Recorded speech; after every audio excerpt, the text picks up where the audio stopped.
Hey there! In today's video, I will start a series explaining how to play against the French defense. The French defense is super popular and a pretty tough nut to crack. When I shared my video against the Caracan, some of you expressed the hate you feel for the French defense. And this is understandable, as it is a pretty tough defense and leads to complex middle games that are hard to understand. So studying it is a very worthy activity. We're going to start by analyzing a game played by a couple of talented young ladies from the Netherlands. I'm talking about Maaike Keetman from Chessable. She is known for her fantastic Chessable courses. And Ana-Maja Kazarian. Yeah, also a content creator, but a pretty strong player as well. Okay, so without further ado, let's jump right into that game. And at the end of the video, I'm going to explain Black's alternatives and I'll give you some ideas to start with. Yeah, later on I will create more videos devoted to this line. So e4, e6, the French defense. Black is ready to play d5, that's the idea. d4, we occupy the center, and now d5.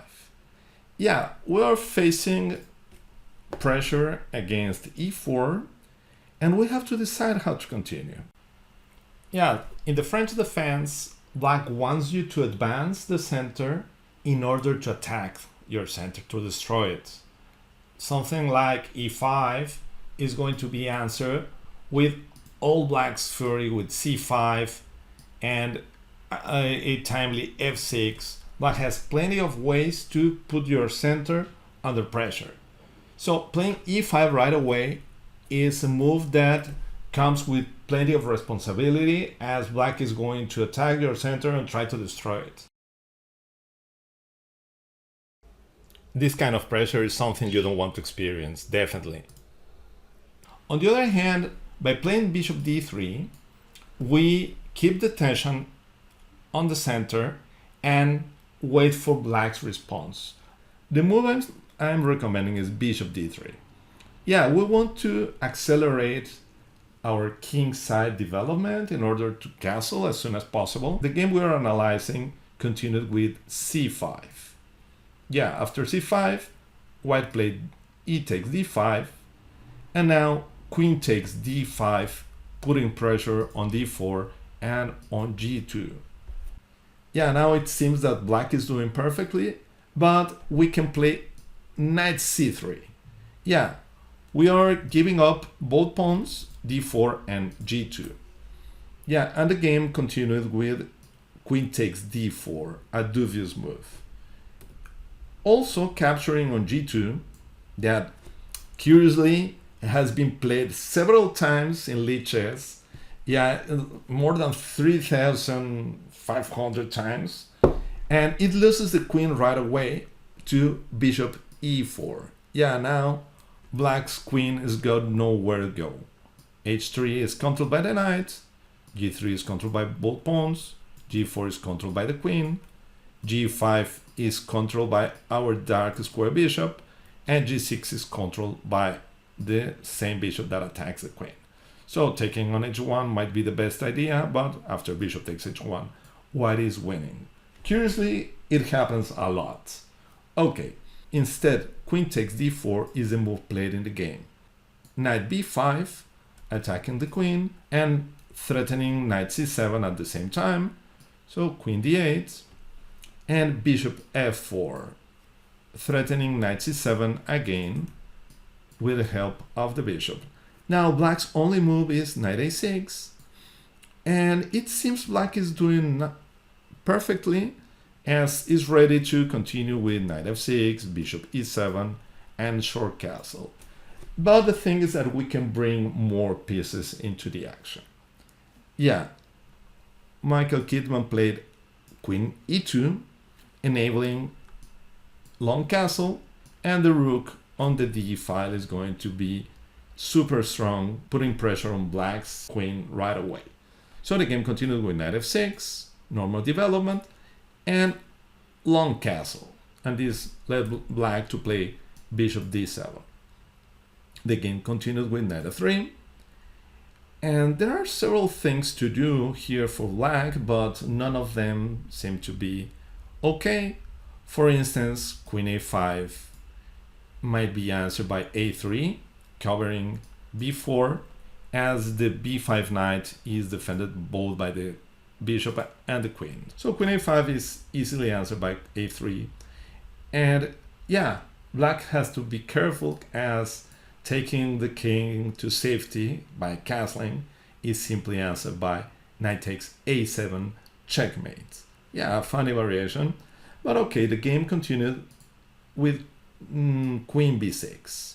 Yeah, it's another way to enable long castle, and okay, it seems safer as it defends a7. Well, white played bishop c4, opening the d file, putting pressure on d7, and controlling d6, enabling knight d6. Now the game continued with long castle, and this is a pretty nice position to analyze. If you feel like, I highly recommend you stop the video and try to find white's strongest move. Well, here Maaike Keetman played rook d6, attacking black's queen.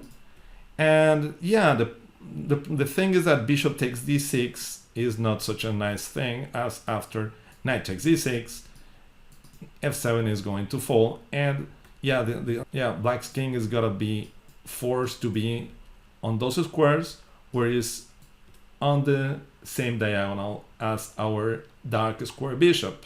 So even though the game continues like this, as there are no better alternatives, instead of bishop takes d6, bishop c6 seems to be a normal move, but it loses right away to knight takes a7. There are other ways to continue, but this is the simplest in my opinion. Queen takes a7, rook takes c6, b takes c6, bishop takes a6, king d7, knight e5, king e8, knight takes c6, attacking, forking those pieces. Yeah, queen b6, knight takes d8, and we are even in what is material, I mean pieces, but we have extra pawns, we have an extra pawn, and black's king is completely lost. Yeah, as it's under severe pressure of our pieces, and the rook is not playing, the bishop is not playing, so black's king is about to get mated, or we're going to win material and decide the game. The same thing goes to queen a5. This is even weaker. Knight takes a7, and yeah, watch out, king c7 is mated. We have mating one with the fantastic discovery check, rook c6, double check, and checkmate. On the other hand, king b8 simply is answered by rook takes a6, and we capture the queen, winning the game. So this explains why bishop takes d6 was forced, knight takes d6, king b8. Yeah, the king is forced to the same diagonal, and we can have some pretty nasty discovery checks. And the way to do it is bishop takes a6. Yeah, we are eliminating the defender, and we are clearing this square. So b takes a6 is answered by knight c4, winning the queen, check.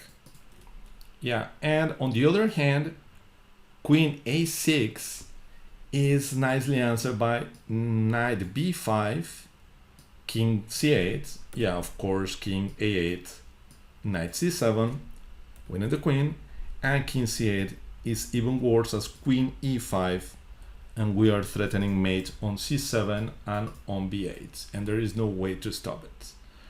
Okay, so bishop takes a6 seems to decide the game, but Ana-Maja came with knight d5. Yeah, pretty good move. She defends c7, attacks f4, and in this way avoids knight c4, as knight takes f4 is good enough to win the game, I would say. Yeah, knight takes b6, knight takes e2, bishop takes e2, and a takes b6 with a winning position for black. So knight d5 was answered by bishop e5, keeping the super strong bishop. Now queen a6, and after knight takes f7, king a8, white traded queens, queen takes a6, b takes x6, knight takes h8, rook takes h8.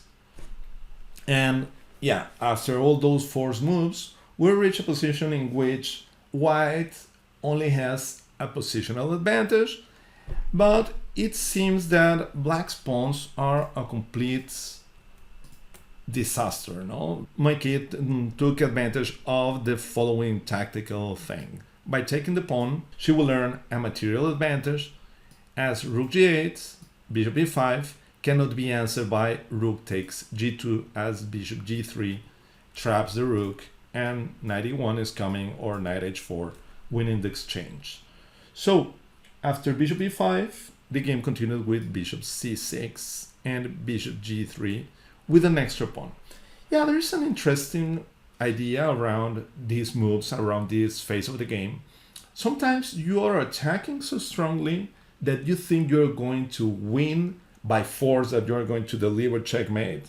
But if you are not able to do it, sometimes it can be psychologically difficult for you to adapt to the situation, to the new situation. This game is going to be decided on an ending, and this is something pretty interesting, as you might have guessed it was going to be deadly attack, but she adapted well and took the point home by playing sensible chess without getting crazy. Let's see how she did it. Now knight b6, putting pressure on f3 and on g2. She simply brought her rook to put pressure on black's weak pawn, bishop d5 and a3. Definitely I would have considered b3, but I guess she didn't want to allow pawn trades by c4. So a3 is a perfectly normal move. c4, trying to disrupt the white's queen-set pawns, but knight d4. She is increasing the pressure now with the knight, with the rook, and after rook g6, there is a very nice idea. She played f4. Yes, she discovered that the black king is in a pretty dangerous spot, almost on a mating net, and it will be tough for black to avoid ending up being mated, as you will see. A move like h5, trying to play h4 and capture the pawn on g2, is answered by f5. E takes f5, and rook e8, king b7, and rook b8. Okay, so the game continued with knight d7.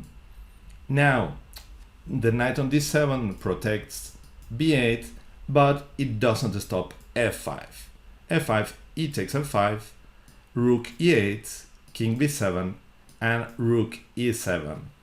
Yeah, now black's king is forced to c8, and knight takes f5. The knight comes to the attack and trying to get to d6, and black's situation is pretty difficult to play.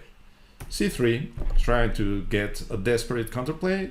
She simply captured, accepting double pawns. Yeah, the only hope is that the presence of opposite colored bishops may give black certain drawing chances, but this is pretty far. So bishop takes g2. Yeah, black has to eliminate some pawns, but now white has a winning move. Yep, certainly more than a winning move. There are several winning moves, but this one is a pretty nice one. Rook e2.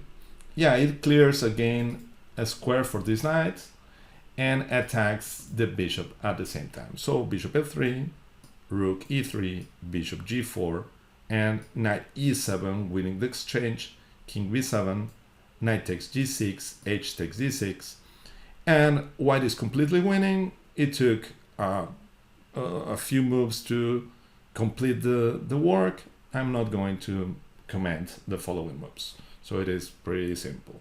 Rook e4, bishop f5, rook b4, king c6, bishop f2, attacking a7, a5, rook b1, knight knight e5, bishop takes a7, knight c4, a4, rook, knight a3, rook b6, king c7, rook f6. Now the rook is active. Yeah, putting pressure on black's bishop. This knight is still far from the game and cannot capture, as rook takes f5 simply wins the piece. And the game continues with king d7, h4, knight c4, h5, taking advantage of the fact that this pawn cannot take, as it's defending the bishop on f5, king e7, and bishop d4 defending the rook and threatening both h takes d6 and h6. So that's a pretty nice game by Maaike Keetman. And yeah, so this is an introduction, an interesting introduction to our variation. Yeah, the thing is that after knight c3, the right move is queen d8. Now, there are several ways for white to play, but I guess playing d takes e5, bishop takes c5, knight f3. Also, knight f4 is pretty interesting, with the intention of bishop e7, queen g4, attacking g7. Seems to be pretty logical and dangerous for black. So against bishop c5, knight f3, knight f6, castle, castle, bishop g5, we have an easier development. Knight b7, queen e2, we are clearing this square for our rooks. And now, yeah, black has certain difficulties to develop the light square bishop. For instance, h6, bishop h4, and b6 is answered by the tricky bishop e4. Yeah, attacking the rook, forcing it to b8, and now bishop g3. Yeah, and we have a fantastic position. Even we're not winning material, but knight e4, only move, knight e4. Now the rook has to go, rook a8 or rook b7, and rook a d1 with the idea of playing knight e5. And there's a tough thing to do for black, as the queen's got no good squares. The pressure exerted by the rook with the help of the minor pieces difficults black's mobility a lot. So it's a pretty difficult position to play as black. Black's most common responses are, besides c5 that we saw in the game, d takes e4. It's pretty normal, as forces us to capture with bishop, and knight f6 attacks the bishop. We must retreat, but the good news is that we are on the long diagonal and we put some interesting pressure on black's queen side.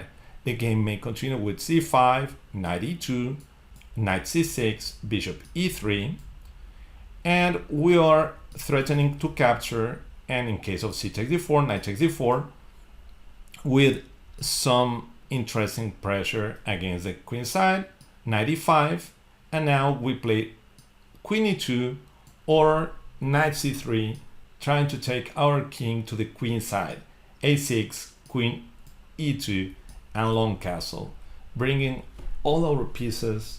And this is something that I'm going to comment in a future video. Instead of d takes e4, another pretty common move is knight f6. Yeah, people who play the French want you to advance your center. They are now spending a tempo. So now we advance, attacking the knight, knight fd7, and we have several ways to continue our development. Knight f3 is the most natural, with intention of answering c5 with c3, knight c6, and short castle. And this is a position pretty similar to the Tarrasch, but we have the knight on b1, not blocking the bishop.